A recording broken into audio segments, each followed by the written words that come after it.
Okay, so we're going to go ahead and call the meeting to order at 7:01, and we'll do the Pledge of Allegiance. I pledge allegiance to the flag, of the United States of America, and to the republic, one nation, indivisible, with liberty and justice for all. Okay, so the minutes were sent out by Michael, thank you, and Josephine, thank you for putting the minutes together. We'll take a moment if anybody has any comment or any suggested changes.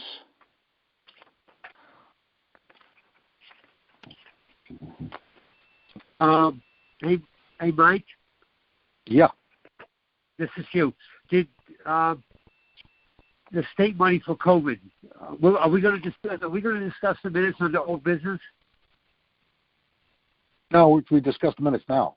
And either approve them or you ask for changes to them. Okay, and then we can bring up follow-ups under old business.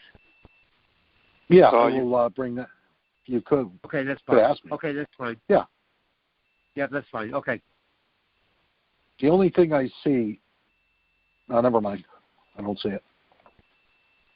What's that? No, I put. It was on the agenda. I put transfer station RFP. It should be RFQ. Gotcha. Well, change that, Mike. RFQ. I looked it up and it said RF. I think it's that's the way it is. It's posted, so we can't change it. So right. No, I'm sorry. I'm looking at the agenda. No, yeah, I'm talking about the agenda. We don't need to change anything on the agenda anyway. We're just voting in a minute. All right. Yeah, we could. Yeah, we should put.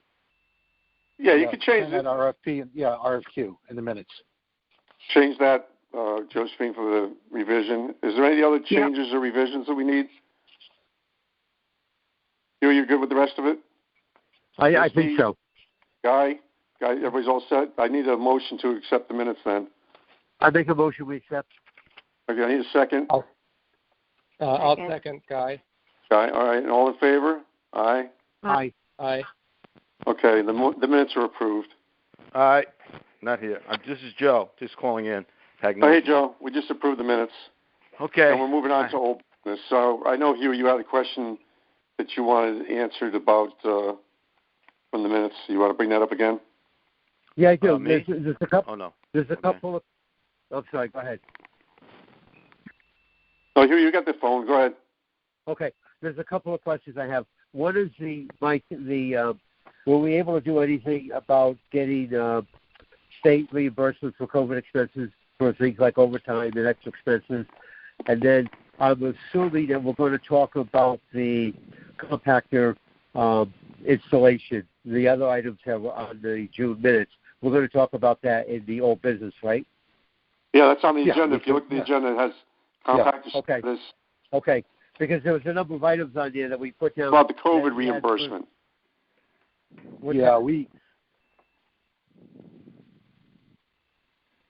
You questioned about COVID reimbursement.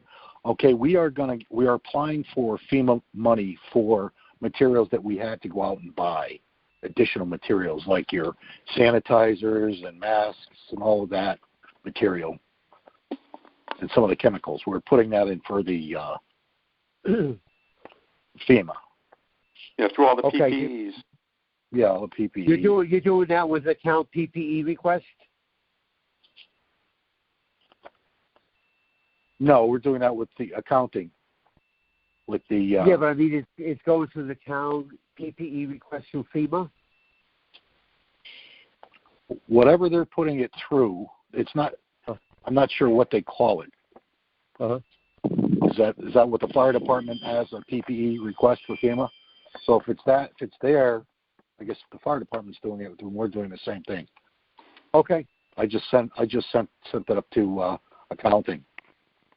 Do you know how much is that? How much is that request? We're doing it monthly. I'll have a list. Okay. Yeah, we're putting a monthly summary because what happened was. So I didn't see a monthly summary on the minutes. I didn't see any monthly total on the minutes. No, we didn't. No one asked me for the monthly summary. And what we were doing also is, what slowed it down is when we were ordering things back in February, March, and through June, we were ordering, but nothing was coming in. Everything was backlogged, so we weren't getting materials. So we weren't getting any bills until after the fact. Okay, you're talking about materials. You're talking about PPE, professional, personal protective equipment. Okay, all right. Well, that's surprising because we were getting the town was getting them. I mean, we had access to them through the state emergency management fund. Did you guys get that stuff? Yeah, and after a while we got it, but I ordered it way before, so I saw it was coming. So based on my hazardous materials experience, I ordered this. I jumped the gun on it, and I ordered it. Mike, did that cause us any trouble with employees down there not being protected? No. We just had stuff? No, we had it. We had it, but I couldn't get more. It was backlogged. We always had it. I reached out to the fire chief, and he gave us some. And plus, the health department was good. They came in and gave us some, too. That's what I thought I heard. Okay. All right. Mike, are we going to talk about the overtime? Yeah, that's later on. Okay. Yep. That's coming up. Okay. So, Hugh, you all set with that question? Yes, I am. Thank you. Okay, then we're going to move on to the other one. You had operations, Mike. What's that? Well, the operations, that was the, I guess that's the RFQ that they're putting together. They have, hold on one second. Is that for the transfer station? Because you have the transfer station RFP on here. Yeah. That's basically so they're one and the same? Operations. Yeah. They roll into one another because one of the RFQs is waste management and handling and storage. They did this back in 2019.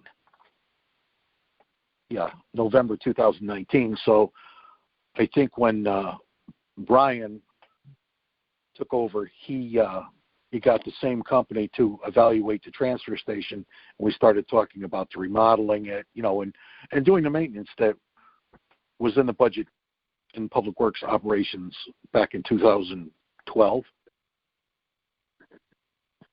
But they never let us know that they had it in the budget. Hey, run that by me again? I missed that. What happened in 2000? They had a 2012 or 2014. I think they had it in the waterfall. They call it the waterfall list. They had money appropriated. What? The waterfall is the proposed capital expenditure for years coming in the future. Okay. Yeah. So they had money or appropriated, but they never touched it, and I wasn't even aware it was listed because it wasn't part of my budget. And we were never apprised of it. I don't remember ever this coming up in any other meeting. No, I guess with what happened, they started looking at the books, and people weren't. Hang on 1 minute, Charlie. Am I right? I don't remember this ever coming up in another meeting that there's waterfall money for study and it was never used. Do you remember that? I don't recall that either. No, but it was capital improvement, I believe it was. That was part of one of the old directors, either Rich or Joe. Okay. And that was 8 years ago too. What you're saying, 2012, right? Yeah. So I wasn't even around then. But that money's still sitting there. In other words, it's still sitting in the budget unexpended. Yeah, it's coming up on the capital. I think the report, the new capital report. So, but they are going to use it. They are going to spend it. Okay, Mike. Which they should. You mentioned that there was a waste management RFP in November of 2019. What's that all about? What was that again? Sorry, you faded out. You mentioned that there was a waste management RFP in November of 2019. What's that all about? Yeah. That's the waste. Basically, if you look it up, it's for I guess looking at the pile or whatever they have for hazardous materials, and waste management was on the list. Hey, folks, may I interrupt? If you're not speaking, would you please mute your phone?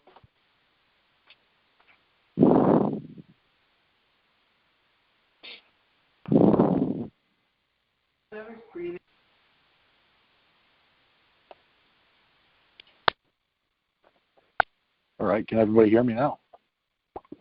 Got you. Yep. Okay. Yeah, it was the RFQ that was put together that I was unaware of until recently, last meeting, that I guess it involved the transfer station too.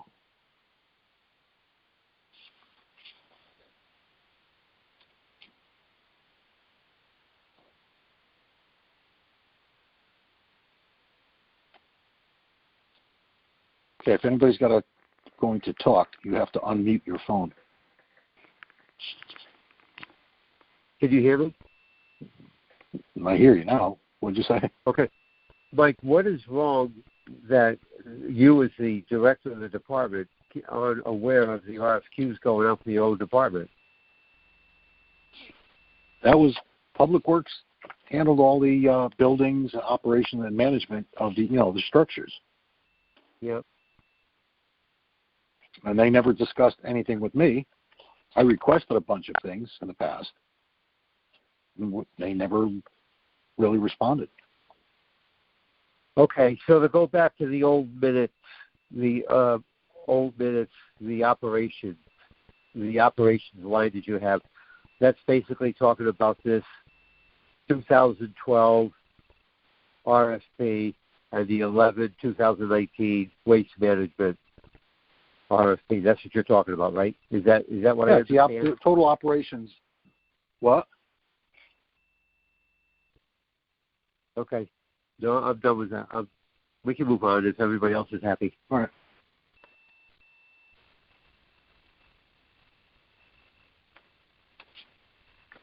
All right. Compactor status. All right. If you looked at the old minutes, you have the draft here. Yeah.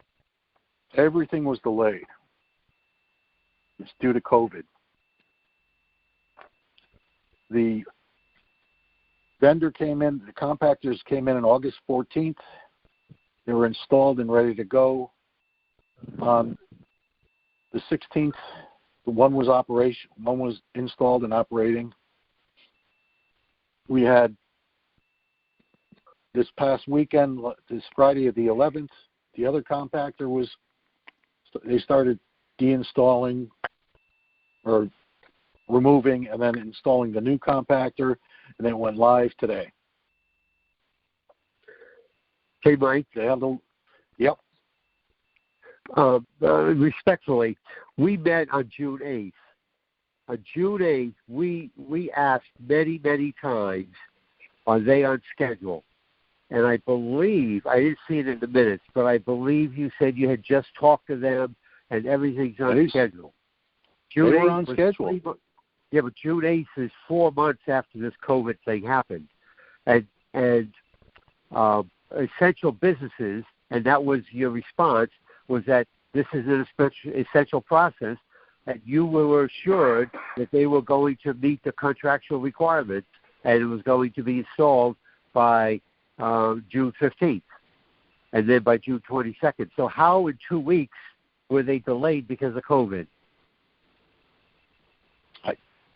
I don't know, but they were delayed. Brian was the point man on that. He was the one that got it moving, and I don't know. I can ask for a timeline of delays. But we had the vehicles coming from Canada,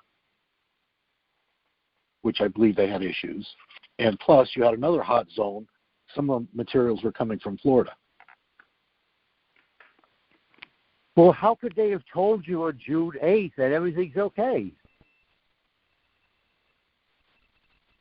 We met on June 8th. Mm-hmm. They said everything was on schedule, but it wasn't. I don't know what happened. I mean, the focus of the question, obviously, is that you're going to tell us later that there's more overtime expenses, right? Oh, there's going to be. Yeah. So, I mean, Is there something in the contract that's going to kick in? Do we have protection like we were told that we have, that they have to install this on time? I'll have to consult the purchasing agent and Brian Carey. You understand where I'm coming from, right? I mean, we asked very specifically. I remember several of the members asking on June 8th, are we sure that it's going to be installed? We're in the middle of COVID, and the assurances were, yes, we just spoke to them. Everything's online. They're an essential business. They know what they're doing. It's going to go. And now here we are, September, second week, and the second unit is just coming in now. So I don't know what the costs are. You're going to tell us the costs, I'm sure, in a little while, but it's probably $90,000 of those 3 months. Right?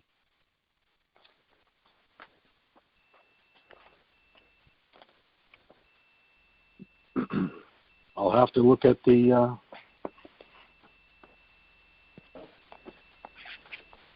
How is the result of the first compactor?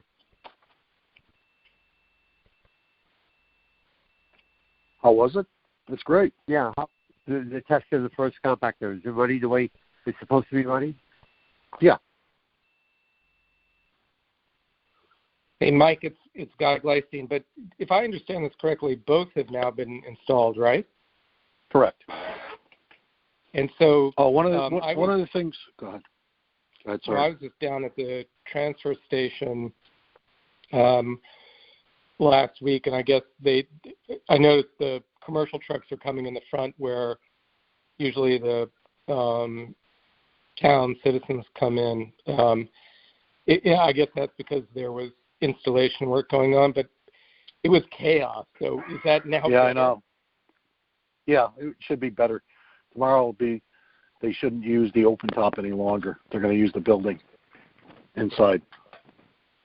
But so both of the new compactors are installed and functioning. What are the performance metrics? I know we talked about this at a couple of meetings. Like, is it breakdowns, or how do we measure that they're working as it relates to just making sure we spend our money correctly? Well, I've got a warranty. I'll have to look at the bid. I think there was a warranty, and Brian put that together. So. Yeah. So Charlie, could I just ask, it may be our next meeting or whatever works for Mike, that we get a report on what that warranty is, and just so we're not surprised down the line, because I think one of the issues that we talked about at length during the bid and review process was whether or not the town made the right selection, and it would be good just to stay on top of that and understand what we should be looking at. Okay. Hey, Mike? Yes. If I could just, if I could just build on Guy's question, I appreciate his question. Why do we have to look at the warranty? Don't we know what we want, cycle time and throughput and tonnage? I mean, don't we have, as Guy asked, don't we have some specific metrics that we're able to look at every day and say it's either meeting it or it's not meeting it? If it's supposed to take 18 seconds for cycle time and it's taking 29 seconds, don't we have something, rules of thumb that we can go by every single day, so that you as a manager know that there's some problem or there isn't a problem or it's working okay? No, normally I don't have any documentation for cycle time. What was in the specifications, that's what it is. It is what it is, and it shouldn't deviate. If it does, then the contractor will notify us, and we will contact the manufacturer or the manufacturer reaction. So unless the contractor notifies us, we assume everything's okay. Yeah, that's part of their job for maintenance and management of that because they're operating every day. And they know better than anyone how it's operating if there's something wrong. Okay. All right. Well, I second Guy's suggestion that we get some kind of a monthly operating report so that we can see whether it's. The tonnage coming in and it all depends on what everything that comes in gets processed. So I don't mean to kind of capital monopolize this, but I don't want to be sitting in a meeting in October or November and finding out that stuff is piling up on the tarp or piling up outside or the trucks are being delayed again, and then find out that we didn't know that there was some kind of a problem because the machine broke down 3 times and it wasn't able to handle the tonnage or whatever. You follow what I'm saying? I think if I'm not mistaken, I think that's where Guy's coming from. We want to make sure that these 2 compactors are working the way that they said that they would work. And if they don't, then we know about it as early as possible. Right, Guy? Okay. Am I right? Is that yep, that's exactly right. Okay.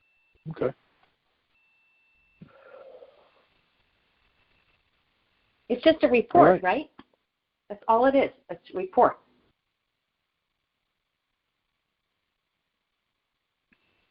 Yeah, who are you asking, Misty? I'm just asking Michael. It's just a report, and it's very straightforward, right? It's what Hugh just asked for. It's just we want to make sure the compactors are operating, and that if they're breaking down or they aren't operating at the rate that we thought they were, that we know about it. Right. Exactly. Okay. I'll have it. Michael. Oh, one of the things too is when they have they installed the compactor, they had a month that they waited for the other compactor to install to make sure it's working correctly. That's what they told me. They left it a month. Say that again? If for some the way they explained it to me, they said when they did a compactor, they waited 4 weeks and they started around 4 weeks to do the next one, just in case the new one had issues. These are the compactors they built, right? They built these compactors before, right? Yeah, but that's the protocol they have, apparently. Michael, can I ask you a question? Sure. Because it has long-term repercussions, I think. You mentioned that that one at the waste-to-energy plant, that one of the what do you call it? The burning units was down, right? Causing a tremendous backup of all the garbage going into. I think one of the cranes malfunctioned. I think. And I'm just wondering, was that what? Because I've heard from a lot of people that the transfer station was chaotic most of the summer, and I'm just wondering if in part is it because they're backed up also at the waste to energy plant or no? If we're backed up, we don't have any trailers, or we have issues with the equipment. Right now, we've got new equipment, so it should run a lot smoother. And what happened also is the state of Connecticut does not want to build incinerators. And incinerators are the most efficient way to dispose of trash. And the facility in Wallingford went down, and they closed. Hartford has been malfunctioning since it was built 20, 30 years ago. And so a lot of the trash from up that area is coming down here. Plus the owners of the facility, the wheel operator facility, are the same owners as City Carding. So they're bringing more of their trash in. It sounds like a mess. And it also sounds like it's another excuse. Enviro's shipping the stuff from our transfer station to them, right? Correct. So they're sitting there in their trucks, and it's going to take them much, much longer, right, to dispose of that garbage? Yeah. Am I correct? That's why. So, yeah, that's why they're doing it at night too. Well, I would suggest that, and as part of the report on the operation of the transfer station, that we get a detailed report on the overtime that Enviro is getting from,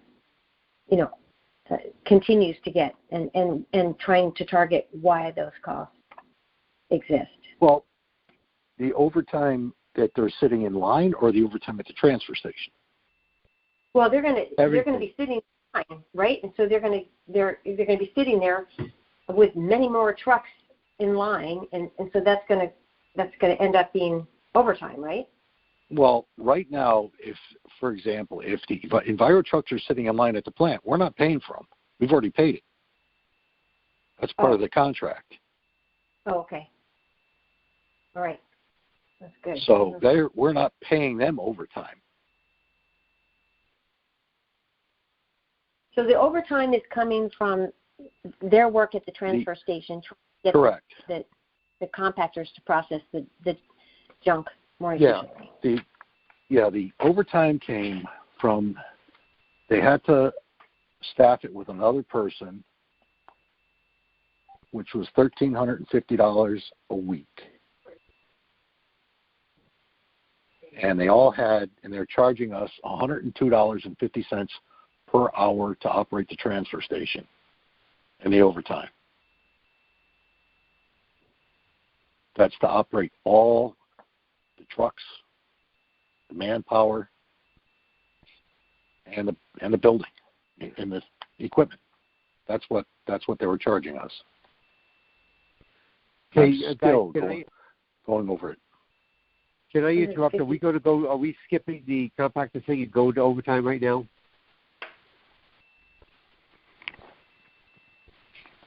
On the old business. Well, we could. I mean, it rolls into the overtime. So wherever you want to start, okay, or stop with the compactors. I mean, the compactors are done. Today's the first day they were in operation. They had a couple of hiccups, and they fixed it. Okay, but what Missy was asking about, I think, was the transfer station was such a mess all summer. So is that being caused by the wheel abrader fly issue, or was that being caused by the compactor issue, or is that being caused by both, something else? I think it's probably a little bit of both. More the transfer station being a mess, that was the compactors. Mm-hmm. And what happened was they would have material that they couldn't take in the compactors, so they would dump the material outside and they would load it into a open top container, which slowed everything down because you can't get the amount of same amount of material in an open top 100-yard trailer as you can in a compacted unit. Even though you were packing it down with the loader, you don't have the force. Right. That's the issue that existed in June, when we met in June. That's the same issue that existed then. Okay. And that continued? Was it exasperated by anything? Was it exasperated by the wheel abrader situation or no? No. It might have been. They were always getting empty trailers until a few weeks ago when that happened. And then I was on my way down there, and there's a few times I saw 3 trucks in line. So, I'm not sure who to believe on some of that stuff, One time I went down there were 15 trucks in line. The other time I went down there were 3. And there were 5. Sure. So, I mean, it's all a crapshoot. I mean, sometimes you luck out and there's nobody in line. Okay, but to Missy's question then, if they have to go at nighttime or they have to spend extra time in line, we're not paying for it? No. Okay.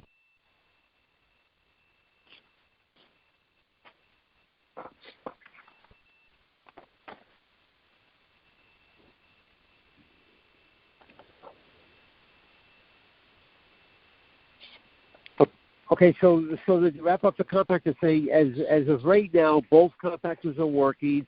You're of the opinion that they're working correctly, and you're going to give us a monthly report on their operation, right? Correct. Yes. Okay. Mike? Yes. Joe? Yes. When is the Enviro contract up and going to be revised? Was that brought up? 2024. Okay. 2024. Oh. It just went in November. Yeah, so they're not going to. Okay, good. They won't add additional costs. Thank you. Sure.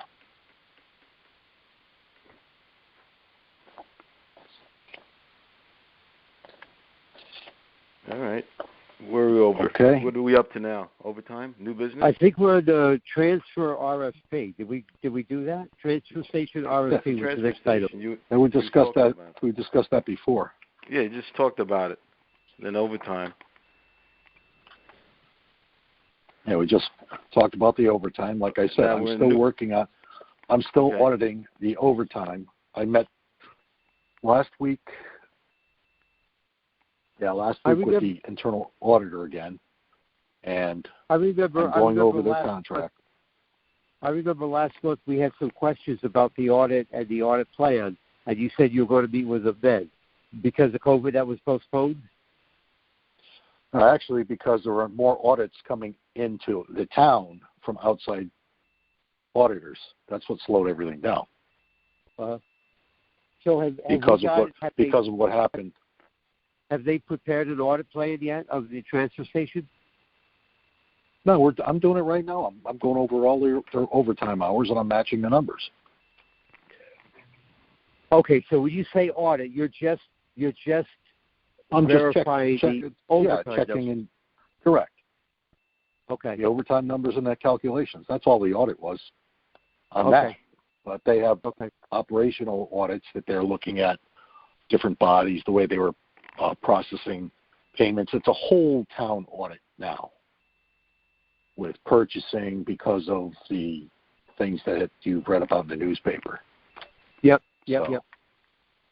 Are there any other areas of that audit that are impacting solid waste besides, with the exception of the pile, which I don't want to discuss at all, but are there any other audit factors that are impacting solid waste that we should be aware of? No, what they're doing now, they're just looking at operations, how we're doing it, where we're taking. I'm asking things like metal recycling, glass recycling, mattress handling, any of those kind of things. Are they looking at any of those types of areas that other towns have found themselves in hot water with? That did come up. The metal recycling did, but we've had our metal recycling like that. They like the checks and balances that we have. Okay, the other towns have gotten in trouble. The metal thing, that was another issue. But we have no issues with the metal, with revenue, because everything is, we weigh in and weigh out, and we get the revenue check. It goes to finance, and they put it in our metal revenue account, which during the budget season, I go over with the commission on what we're getting in revenue. And some of the other towns that the audits were done, there weren't checks and balances in place. That's where everything broke down. In Fairfield, we have a checks and balances where we have the scale operator or operators, and we have the ticket booth where the person sits there, and you have a checks and balances.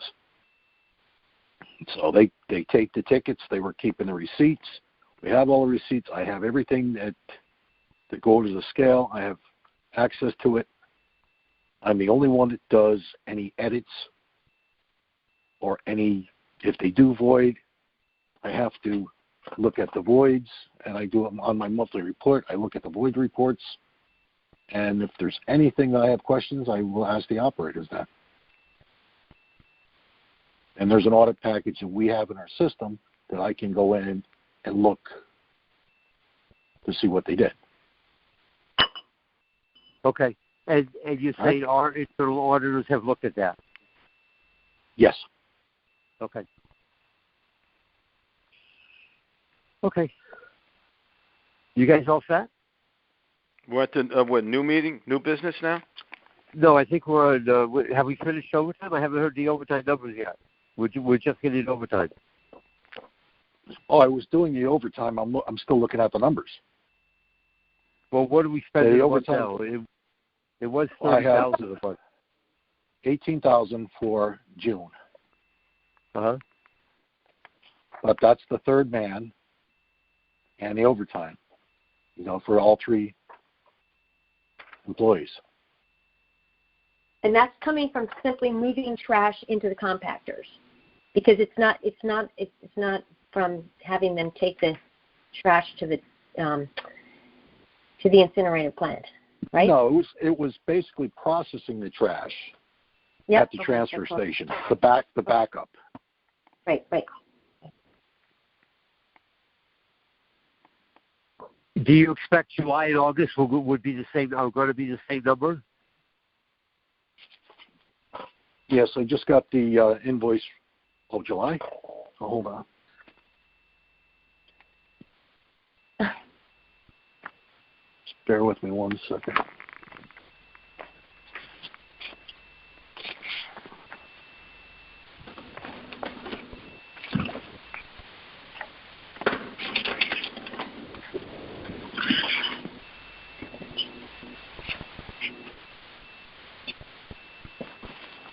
Okay. Borrow July. 13,000. So that's 13,000 in overtime for them to just move the trash from the floor into the dump or into the compactors. If you take away the 1,300 for the extra bag, seems like a lot. Seems like a lot.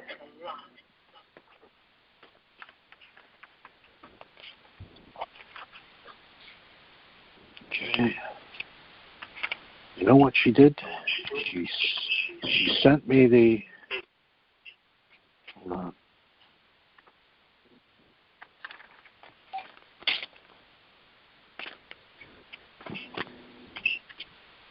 Bear with me 1 second.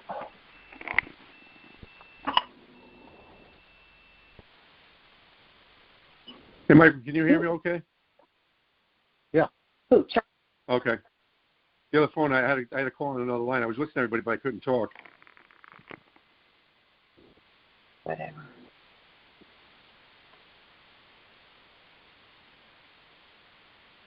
Mike, is somebody looking at these numbers too and saying, are you the only one looking at these numbers for the overtime? Yeah. It was 18,000. Yeah, no, you told us 18,000, but that's It was 18,000 in June. 18,000 is 18 in July. Well, trying to make sense of those numbers. 13,000 overtime. No, 18. 18. No, I know, but if you just take out that one guy that's 1,300, that's 5,200, and then you've got approximately 13,000. Right? Which what guy are you talking about? No, that's all of them. That's all. It says it's everything. 18,000 for June, 18,000 for July. Is 18,000 for June and 18,000 for July. So that's basically 6,000 each. $4,500 a week.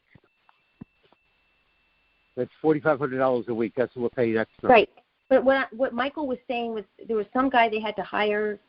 Was it the backhoe guy that was $1,300 a week? Remember at the beginning you told us? Yeah, it was another guy. Okay, so and that was because he had to run the backhoe to get stuff into the compactor or something. Yeah, they had to load the material into the machine. Oh, Mike, what she's asking is, if it's $18,000 a month and we're paying $1,300 a week for an extra backhoe guy, that's $5,200. So where's the other $13,000 going? What are they charging us for the $13,000? And who else is looking at this overtime? Who's looking at what's going on here? I'm looking at it. I see it every day. I monitor the guys every day. So I'm just trying to. So there's three guys. They give us the dates. They give us the date. They give every day that they're open. They give us a weekly report, and basically it says the time started, time ended, hours allocated, total hours allocated in contract, and the difference. That's the amount. That's $102.50 an hour. How much? $102. $102.50 an hour. $102.50 an hour. Correct. That's not just for the. That's right? not for the. That's for the equipment. That's for the operations.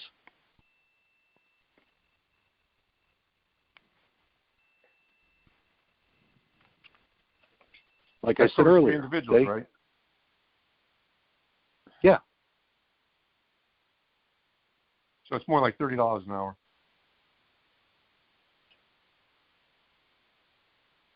Where'd that come from? $30 an hour. Well, you said 105, but that's for three. Well, people. it's $102.50, but for each individual, because each one of those individuals are operating the machine, and that's what they're charging us for the machinery operation. And the machinery, the operators, and the equipment.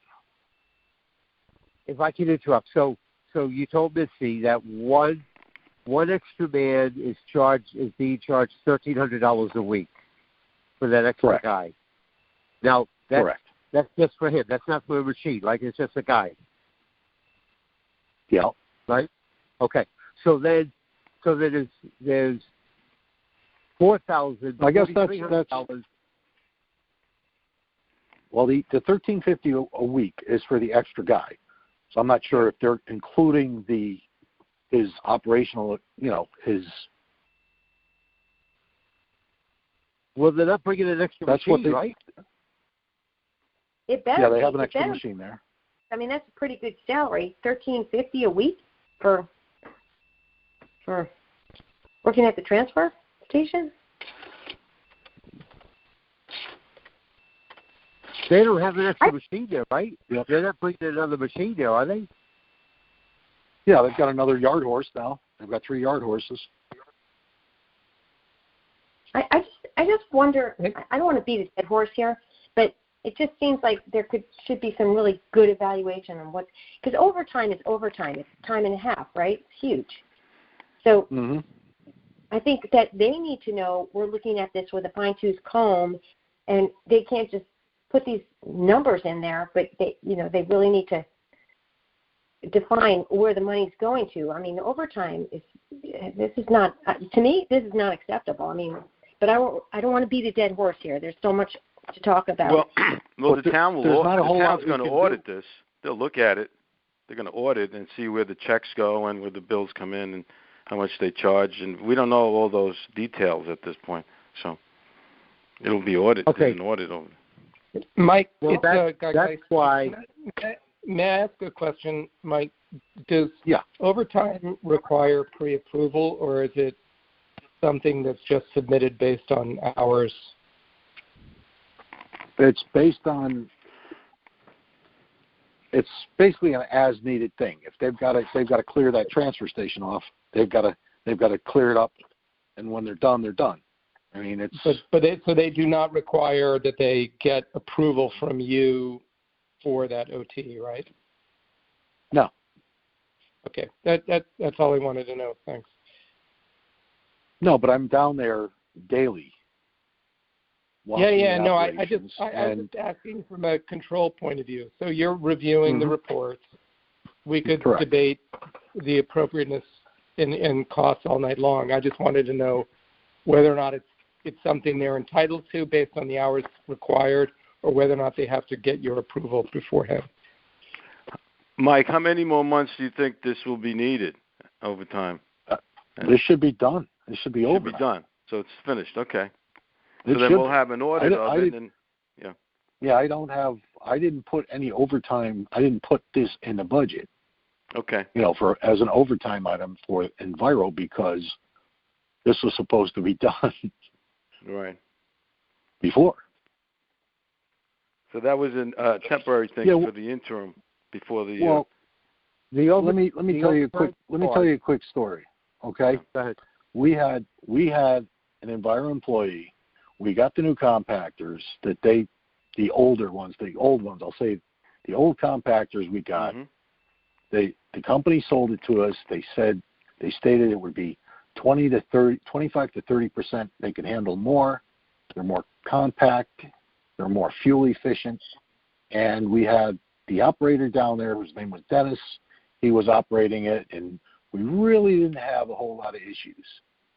Then he passed away, and they had new staff there. So now with the new compactors, they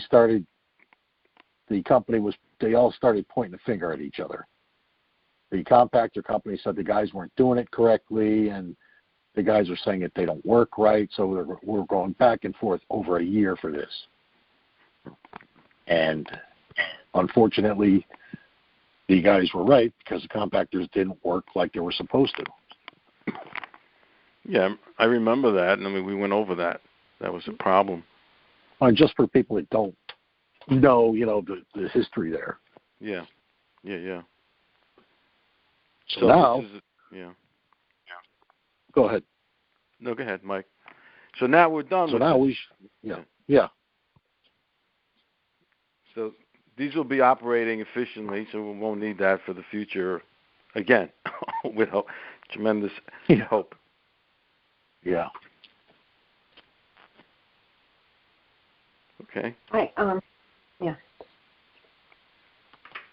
So the total cost of overtime would be for 3 months, right? Or 2 months at 13.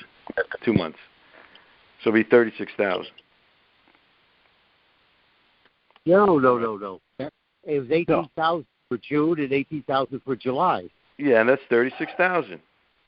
Yeah, but there was overtime. We got August. We still have August and half of September. Right. So you're not gonna have it in August. You said you're not having it in. You still have overtime now? You had overtime in August. Well, we had overtime today. Oh, you had today. My question is, when will this end? It'll be finished in today. Okay, this is the end. It should be over today. Because the machines compactors are efficient at this point and everything is fine. Correct. Okay. All right. And if for some reason they have other issues, that's where I'm going to find out where the issues. If there are any other issues, why? No, then it would be the operator's issues, not ours. Right, and you're going to let us know, the commission. Yeah. Mm-hmm. Okay. Thank you for that last comment. Mike, is there a way, and Charlie, I need to ask you also, is there a way that we could find out if there's an issue without having to wait until the monthly meeting? Like if something comes up that something happens that is being required overtime more than a certain X amount of dollars, is there a way that Mike could notify the commissioners all at once? Yeah, I guess I could send you guys an email, right? Okay. I mean, I'm tired of surprises. I'm tired of people, saying we don't know what's going on. We're not doing the work. It's really grating on us, and you're there, and we appreciate that, and you seeing it, and you're trying to handle it, and we don't want it all on your shoulder. We want to be able to know what's going on and be able to provide input or assistance or whatever, and at least be able to respond intelligently to it. Okay. Charlie, is that okay? Are you on? Yeah, no, I'm fine with that. I agree. Okay. So is that on the old business? We're going to move on to new business. We're going to move on to new business. I know that before we get into the first one, I know that we talk about the hazmat results. I know you probably all heard this. I know in my house, I got the mailing 2 hours after things started. and a lot of my friends called that they didn't get it until it was over. So the notices for the hazmat day were mailed out a good 2 weeks in advance. I don't know why they took so long to get to our households. It was mailed 19 days in advance.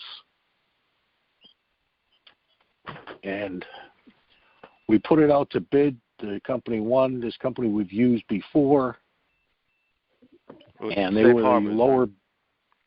No, it didn't have Safe Harbors? Oh, okay. No, Clean Harbors does the collection. Clean Harbors. Okay, but the company that we used, hold on 1 second. Bear with me 1 second.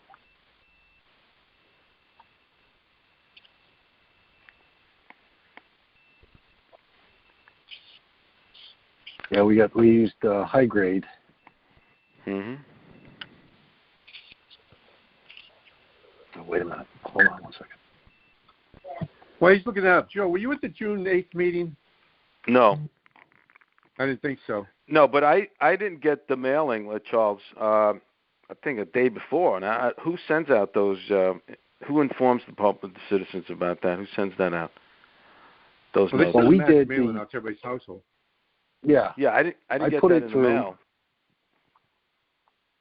Yeah, well, I got it the day of, so. Yeah, I got it the day before. Yeah, we did ours. I got it like 2 hours after it started. Well, like I said, we put this bid out, and High Grade won the bid. Uh-huh. And they've done work for the town before. Okay. And unfortunately, were they responsible for putting up the flyer? Yes. They were? Oh, okay. Well, it didn't go out soon enough. No, I put it together, and we put it through with the purchasing. I gave them, we selected the bidder, and they put it through, and they did the mailing. And also, we did have, for 2 weeks, we had a banner up on the post road. We had a banner up at the transfer station for almost a month. We had newspaper articles that the Hasway Central posted, or newspaper ads rather. And Can I just add? we had Brenda put it out in her news ad or her weekly update, and it was on the website in numerous places. So I mean, it was out there, and everybody. Yeah, I saw the street one before, a couple of weeks before. And it is the same week every year, so it's not like it's. It's an expensive proposition for the town, and I have to be honest with you. I think we could have done a much better job had we, as a commission, also been more on top of it. I think I called you because I never saw any of these banners. I don't know how I missed them downtown at the Green, but I think I called you a couple of days before because this friend was going to go up to New Haven to drop her hazardous waste. I'm just throwing this out there for next year. I think the commission can help you publicize this too. I did put it on Nextdoor, and I got a number of replies that people didn't know, and they didn't see the banners and all that. But I think we can help you, and I think it's important that we get really, a good turnout for these events. Good participation. How much did the town spend? Yeah. How much did they spend to do this? How much did we spend?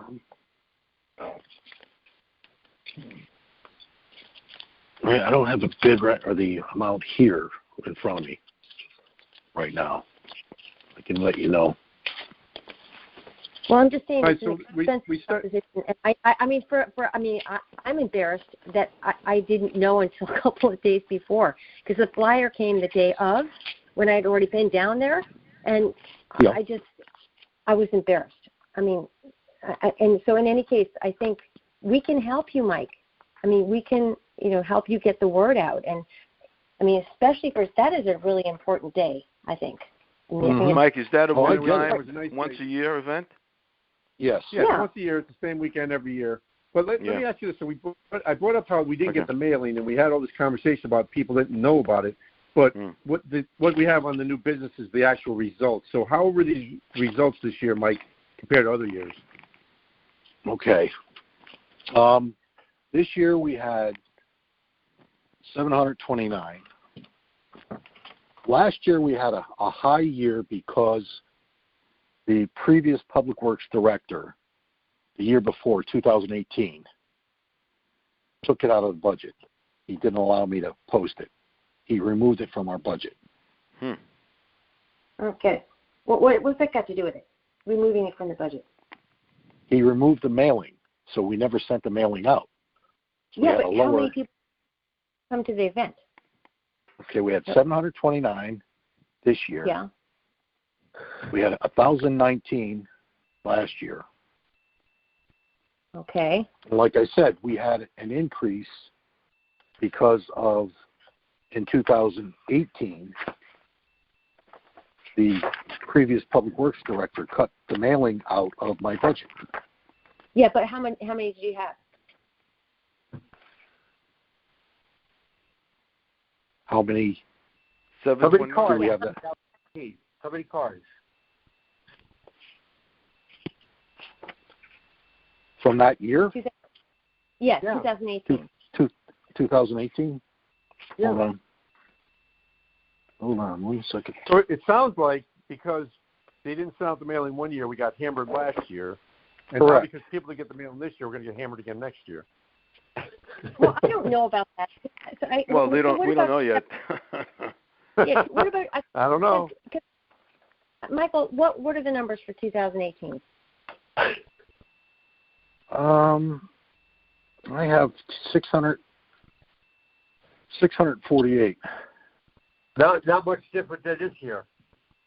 Actually, less. This year we did more. And they didn't get the mailing this year either. Okay, all I'm saying is it's an important event, and we have to get I get it. Front and center. And I mean, we are on a commission, and we would, want to support you here.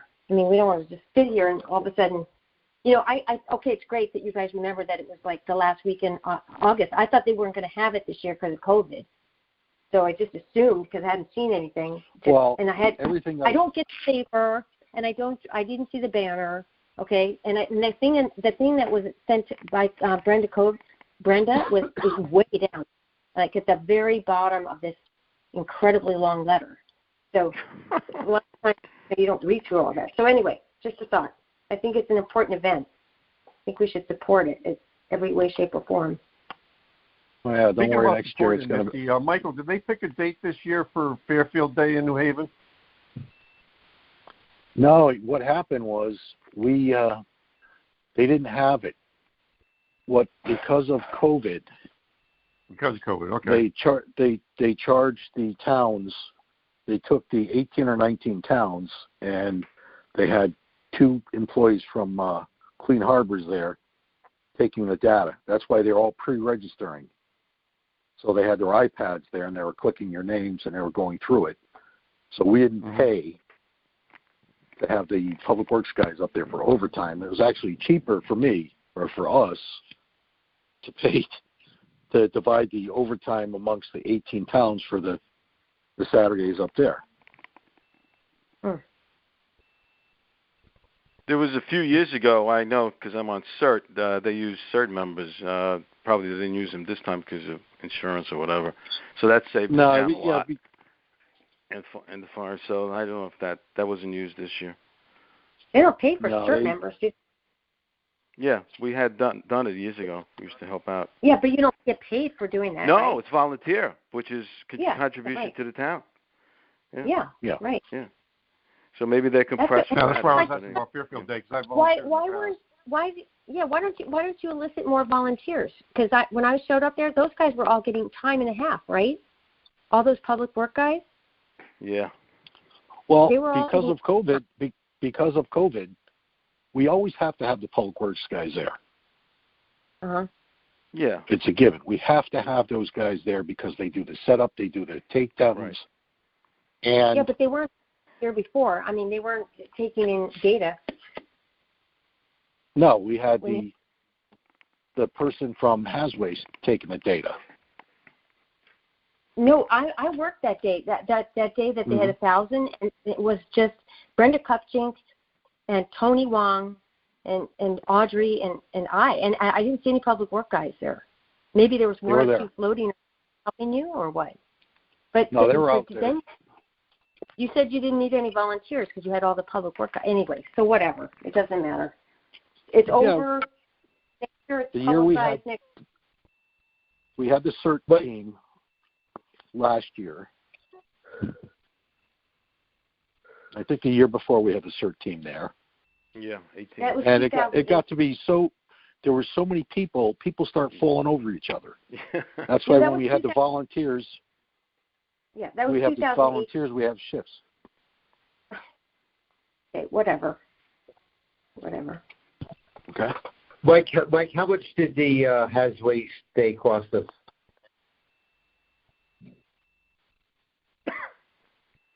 How much did it cost us? Yeah, the whole I'll let you know when I get the bill. Okay. I'll let you know when I get the bill. No, they haven't invoiced me.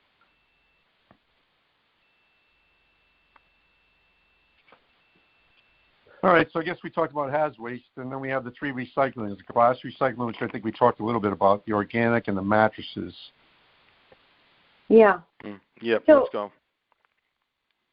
So, last recycling. Can I say something, Michael, about that company that's moving in? Or, I don't care. Hold on one second. You have a meeting, right? Yeah, I'm on a meeting. Yeah, I'll let you know when I'm done. Not much longer. Okay. Sorry about that. The girls here. She didn't realize that. Charles, where are we? Glass recycling, organic? Yeah, we have all three. We have to discuss glass, organic, mattress recycling. And I know that, Misty, you were starting to say something about glass recycling. So can I say something, or should I wait? Yeah. I don't care. Yeah, go ahead. Okay, so there is a company that's moving in, and they're going to move into Beacon Falls, Connecticut, and I have written him. I talked to him this summer a couple of times, and I just didn't talk to him recently, but I did email him recently. Haven't heard back yet. But they're moving. They're supposed to move or open their plant in mid-August, and I'm sure it was slowed down. But the company itself is called Positive.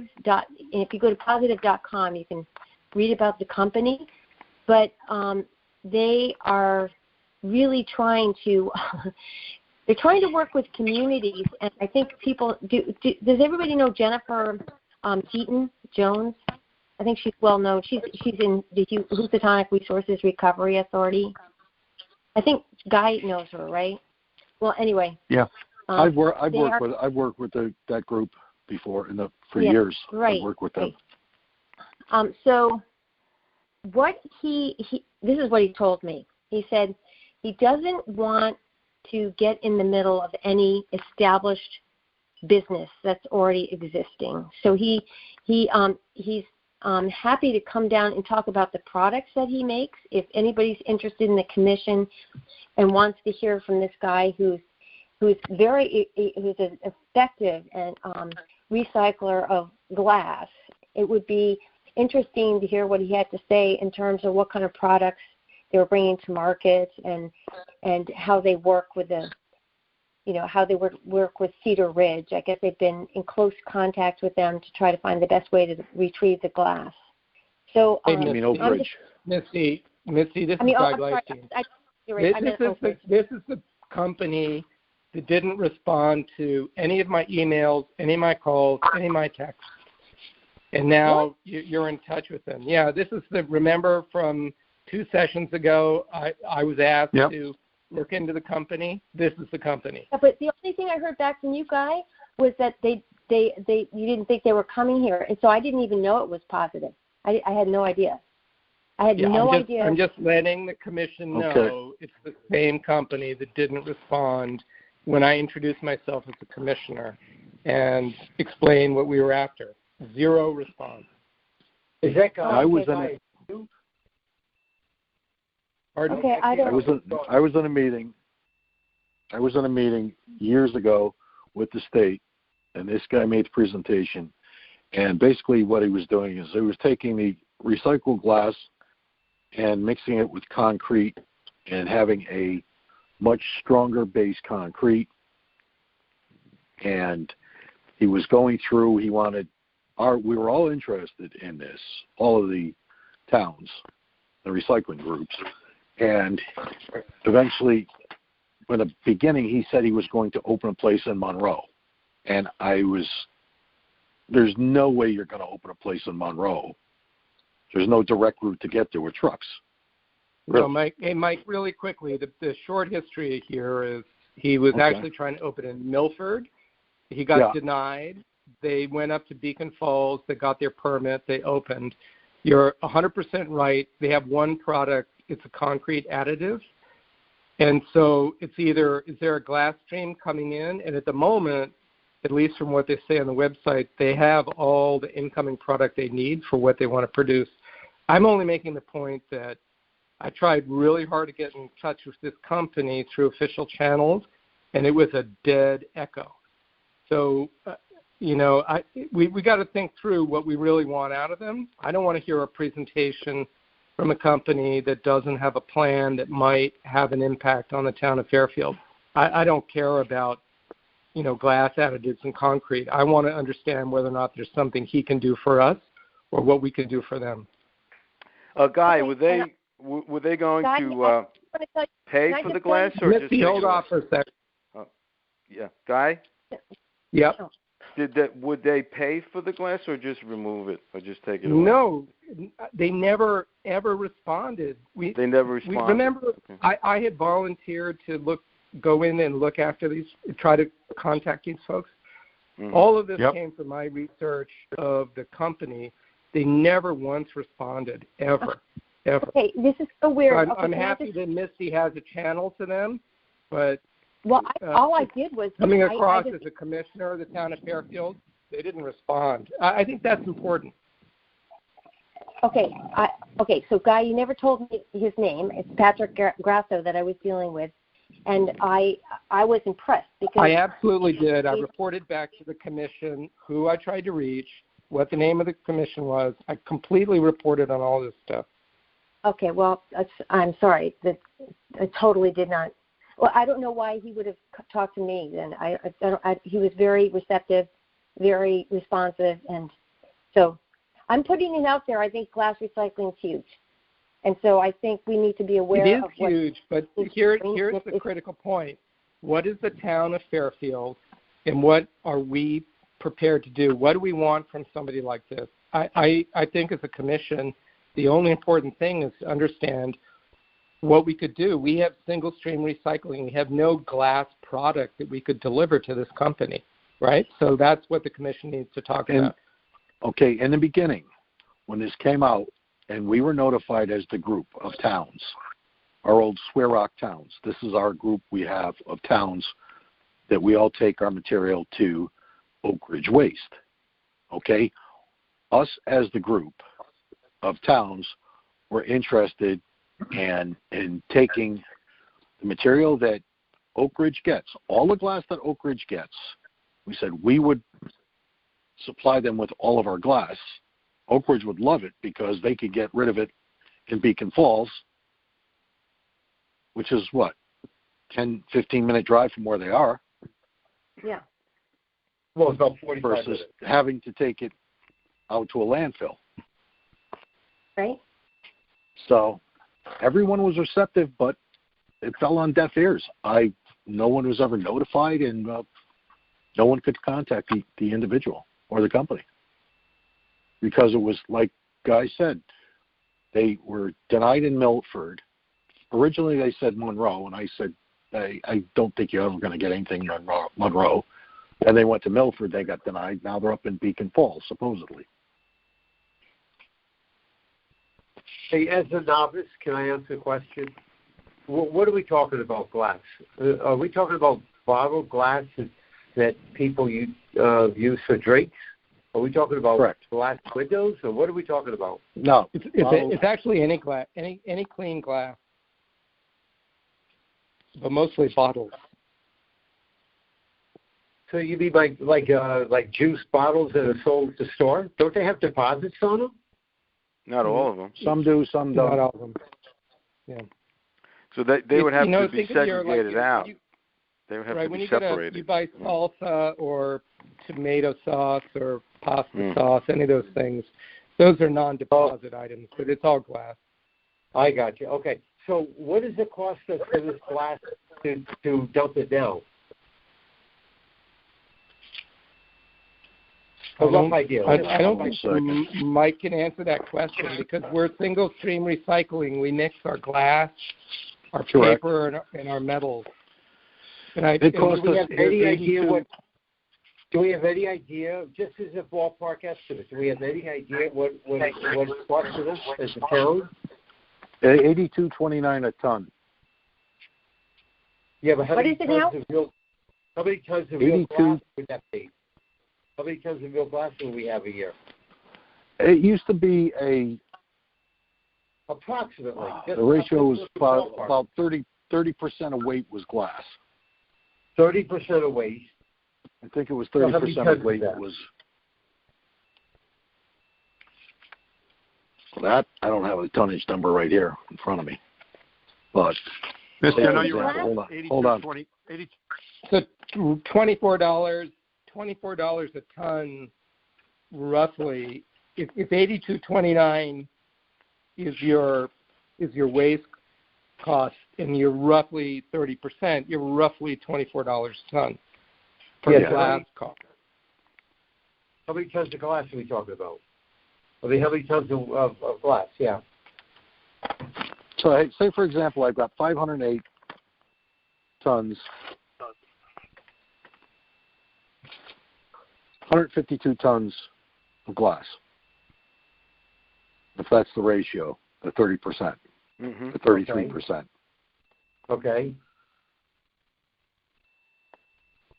So there's no market for it now, so it just gets single.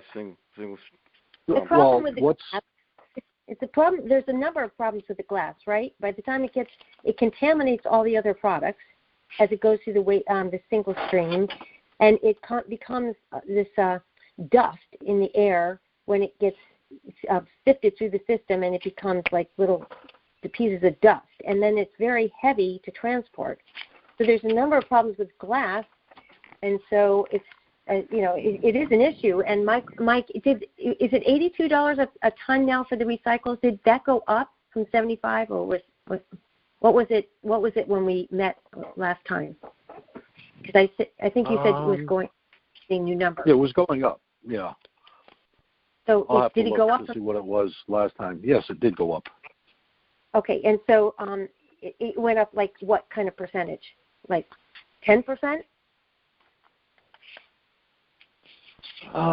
It could be. If it was 75, it went up to 82. I don't know if you guys see the about writing on the wall. Okay, so Mike, this cost. We're talking about $12,000 a year. Is that what we're talking about here?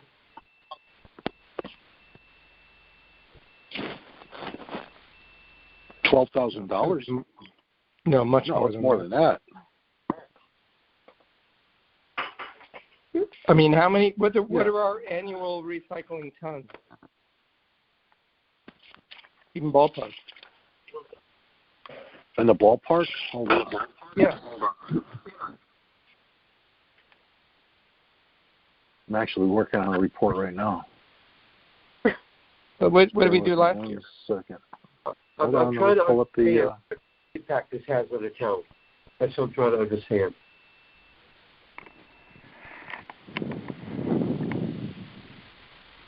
Okay, hold on 1 second.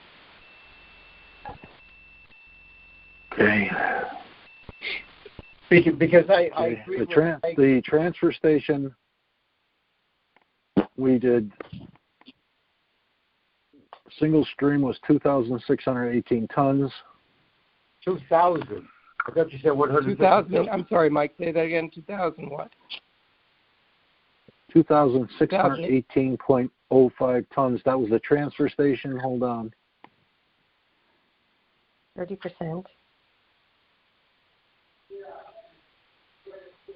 Okay, just bear with me 1 second. So I got 13.99. All right, I got 5,733.38 tons to Winter Brothers.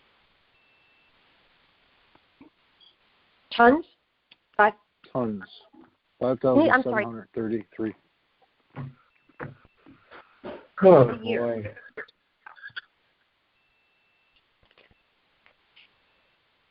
Okay, so just rough math here. That says glass costs us $205,000 a year. And so I think the basic question for Mike and Charlie's chairman is it worth our effort to try to contact this organization in Beacon Falls through Misty? Because bottom line is we have to separate out glass. Can we separate out glass to save $205,000? You know, I think that's the question on the table. Well, I don't even think it's a question. I think it's you much have bigger. To separate out glass. You can't. That's what you got to do. If you want to get rid of glass, you got to separate it out. I'm saying, Guy, that frankly, the price is going up, and it seems to be, you know, going up consistently and at a significant rate. So it's not. It might be that price now, but what it is in 6 months might be very different than that. I'm just throwing that out there. It's not an attractive market. It would only it would only matter if they purchased the glass, not just to remove it, because that would be the same thing as we're dumping it now. Can I just throw something here? The guy does not want to sit here and try to sell his product. He just wants. You know, he doesn't even want to come down and talk to us, but he would be willing to come down. We don't care about his product. We don't care about his product. We only care about trying to get rid of glass. As commissioners, I'm trying to deal with garbage and these rising costs of recycles and everything else. We have to figure out a way to get these things effectively out of the waste stream. And so, right. But if you separate it out, what are you going to do with it? You separate it. Right. What are you going to do? What are you going to do with the glass? What are you talking about? Well, look, we're paying on a per ton basis. So if we reduce our per ton volume because someone else will presumably, and this is a big thing, take it from us, then it would lower our cost. But if it's not true, then there's no value to us. Right. That's the issue. We're taking it out of the waste streams. There definitely will be an impact. I mean, if you get the glass out of there, it will have an impact, right? Are they going to take it for a cost or a price? That's the part. They're going to take it for a cost. Yeah, so they're going to take it for a cost, and then you have to separate it. So that requires a lot of work to keep it separated. So can I say something? I think it's very difficult to talk about on the phone, but if anybody's interested in glass recycling, perhaps they can get together with me. I'm very interested in seeing what the industry is doing and looking at what other towns are doing to recycle glass. Do you want to just end it there? Because I think this is ridiculous. I think we can move on. Well, you're right. I agree. I want to make one comment before we end this. Is right now the most efficient way to handle the recycling, the single stream, is to take it to the facility where they separate it. Right. That's why they built single stream facilities, because they are more efficient. So they're separating it. Once you have it all separated, you've got the pot of gold or the pot of glass there. Yeah, from that point, you could ship it away. Yeah, but Mike, that's so not true. And this is Misty's point. Look, when I spend my life in this world, glass is a huge contaminant. The only way you're ever going to get a better stream is if at the local level you can separate out the glass before you get to a MRF. The business question is, can an organization like the one up in Beacon Falls figure out a way to deal with the town of Fairfield transfer station so it would make economic sense for the town of Fairfield to separate glass? If we think we should look into it, that's the question. Right. Okay. Yeah, we had, when recycling first came in, we had containers for glass, we had containers for paper, and we had containers for and we newspaper. had a recycling market. Cardboard. We had a recycling in China. I think we should use Misty's contacts, and Charlie, I'm making this a proposal as a motion. I think we should use Misty's contact to get in touch with this guy who did not respond to us earlier to see if there is a business deal that can be struck where it makes economic sense for the town of Fairfield to separate out glass so that we can supply it to him. That's the conversation. I don't care if he puts it in concrete or whether or not he makes pies out of it. Makes what? Okay. It sounds like, Misty, it sounds like this is something you want to pursue, correct? Oh, no, yeah. I'm serious. I'm trying to make the point that's the only conversation. Let's use Misty as a contact. Let's set up the call. Is the guy interested in a business deal that would help us to separate out glass? Because otherwise, there's no conversation. We have to go some other route. Can I make a comment? Yep. Okay, Guy, I agree with you. I agree with what you just said. And Misty, I agree with your objective. Here's my concern, and I understand where you guys are coming from. I would love to have a source to get rid of what Mike is saying is about 30% of our waste. However, as Joe has already said, there's a cost to separating it, there's a cost to handling it, and I think Mike's the one who said that they're not going to take it for free. But I'm very concerned that we don't get into bed with any particular manufacturer and indicate to him that we're going to do something for him when we don't really know what the industry is doing. There might be other people out there that are willing to buy our glass or take our glass or whatever. So I'm Hugh, I'm 100% in your camp. I look, this is the only thing I was trying to say is let's have that conversation. The procurement process, whether or not it's the right deal, that all has to be played out. I totally get that. You know, no. Can I just something? He doesn't want to go through the towns. He wants this to be an effort that goes straight through our transfer station. It's at Oak Ridge. It's not. He doesn't have any interest in going town by town to try to get their glass. But Michael, we've got to deal with this whole issue of recycle. We have to say to ourselves, this is not working, the single stream. It's too contaminated, and we have to find a solution. And so I think what the whole Housatonic, whatever that thing's called, is trying to say is that let's look at a solution to providing a product through the recycles that has some value.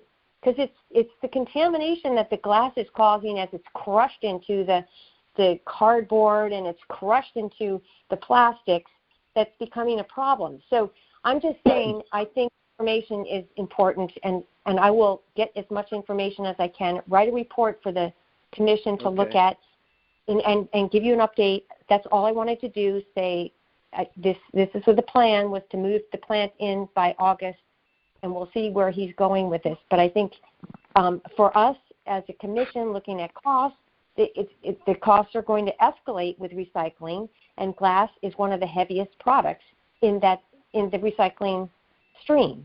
And so, obviously we want to be aware of what we can do with it and how to get it out of there, right? That's all. We don't need to spend any more time with this. Okay, right? Let's move on. Yeah, we are. And I have 5 minutes. I have to be off. I have an 8:30 Zoom call I have to be on. So we still have a couple items here. Yeah, me too. I got to move. I got to get off. All right, then we're going to have to speed this up. Organic recycling, mattress recycling, anything? Well, I think I think we need to, Bye mattress will still take the mattresses. They if we want to have an arrangement with them, we just have to organize, maybe a biannual pickup for the mattresses, because, it doesn't look like our transfer station is going to accommodate a mattress truck. So I think what we could do as a commission for mattress recycling is to just promote their, like a biannual pickup, which we've done in the past. It kind of got dropped because of the COVID, but we may want to just make sure we get that on board, right? Okay. Then organic recycling. There are towns. I think Michael, you might know, in Vermont, they're not allowing anybody to put organics into the waste stream. Did you hear that? No. They're demanding that people take organics out of the waste stream. And they're not really prepared. They haven't prepared people for that event that's happening.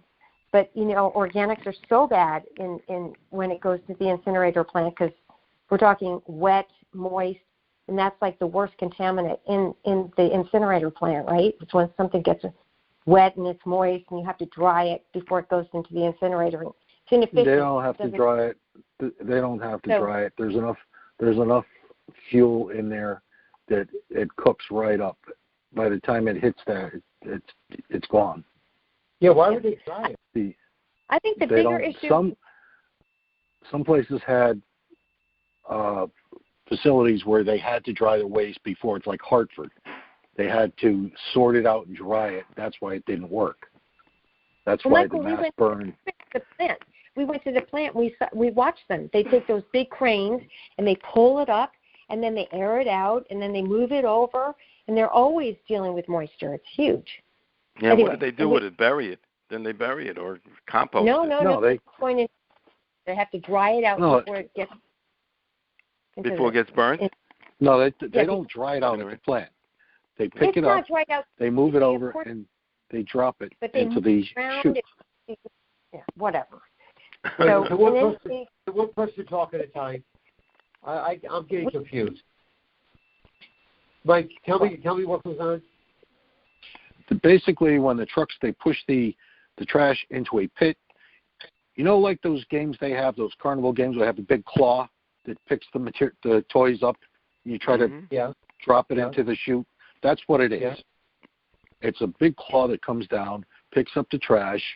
They bring it over to the chute, and they drop it in the chute.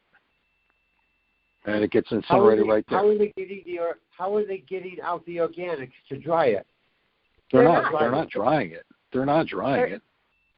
No, the organics are just a wet material. That's all. I mean, it's just when you think about your organics, they're not nice and dry and crispy, and they just add a lot of moisture to the mix, right?